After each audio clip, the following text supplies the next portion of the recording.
Okay, so now that we've added in the Pritchard's pricing and we know what the total cost of our chassis is, now we're going to select one of our Ford Transit CUV conversion types. And it'll be the one without glass or with glass, depending on which one pertains to your vehicle type. We'll select that, and that adds to our price.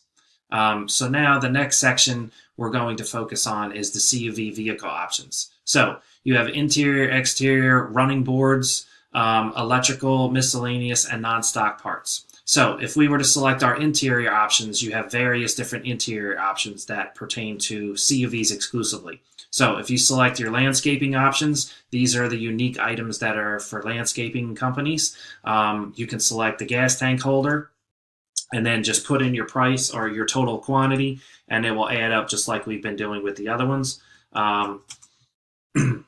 Or you can remove those, and let's look at your options for HVAC. So these HVAC options are unique to that vehicle, and you can see which ones populate for your CUV.